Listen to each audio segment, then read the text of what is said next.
দিনে যেটা হয়েছে 136 বোতল বিভিন্ন ব্র্যান্ডের বিদেশি মদ উদ্ধার করা হয়েছে। আর উদ্ধার করা হয়েছে 326 ক্যান বিয়ার।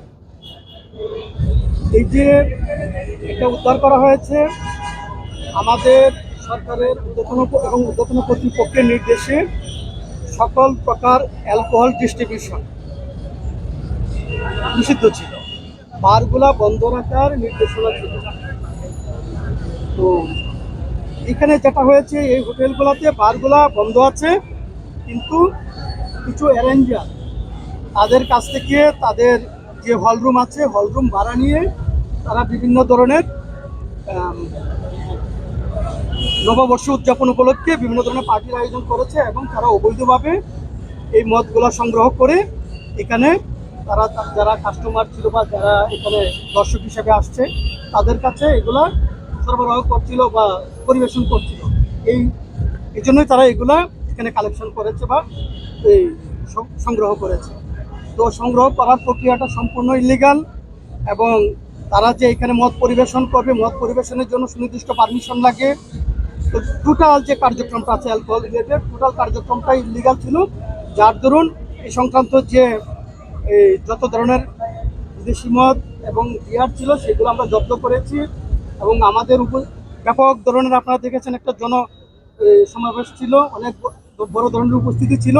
এর মাঝে যারা অ্যারেঞ্জার তারা পালিয়ে গেছে, আমরা এই মুহূর্তে কাউকে ধরতে পারি নাই। আমরা এই বিষয়গুলো তদন্ত করে যারা যারা এটার সাথে ইনভলভ তাদেরকে আইনের আওতায় নিয়ে আসবো। আমাদের টোটাল কার্যক্রম যে 7-8টা যে টিম তারা যে যে কার্যক্রম করেছে সবগুলো নিয়ে আগামীকাল আমাদের একটা ব্রিফিং করা হবে। কোন কোন এলাকা আপনার? টোটাল মেট্রো এলাকায় আমাদের একটা টিম কাজ করেছে। তাদের সার্বিক কার্যক্রমের সার্বিক পরিস্থিতি আমার জানা নেই, সার্বিক তথ্য আমার কাছে জানা নেই। আগামীকাল এটা নিয়ে একটা আনুষ্ঠানিক ব্রিফিং করা হবে। যে বিষয়টা হলো যে হোটেল কর্তৃপক্ষের বক্তব্যটা কি, যে তারা এরকম একটা অবৈধ বিষয়গুলোকে তারা প্রশ্রয় দিচ্ছে, সেক্ষেত্রে হোটেল কর্তৃপক্ষের নিশ্চয়ই কোনো বক্তব্য আপনারা শুনেছেন? আমাদের হোটেল কর্তৃপক্ষকে আমাদের টোটালি নিষেধ করা ছিল। তারা যদি কেউ কারোর সাথে এই ধরনের চুক্তি করে যে এই ধরনের অনুষ্ঠান আয়োজনের বিষয়ে, তো সেখানে তারা অবশ্যই অ্যালকোহল নিষিদ্ধ করে চুক্তি সম্পাদন করবে।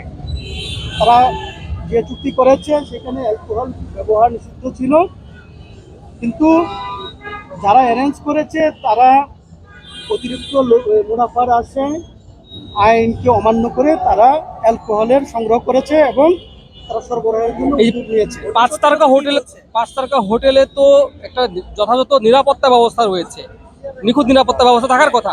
এই নিরাপত্তা ব্যবস্থা উপেক্ষা করে যে এই ভেতরে যে অবৈধ জিনিসগুলো ঢুকলো, সেই বিষয়ে নিরাপত্তা দায়িত্বে যিনি আছেন তাকে আপনারা প্রশ্ন করেছেন কিনা বা হোটেল বিষয়গুলো আমরা সব বিষয়ে তদন্ত করে জিজ্ঞাসাবাদ করে যারা যারা লায়েবল সঠিক সেই ব্যক্তিকে আমরা আইনের আওতায়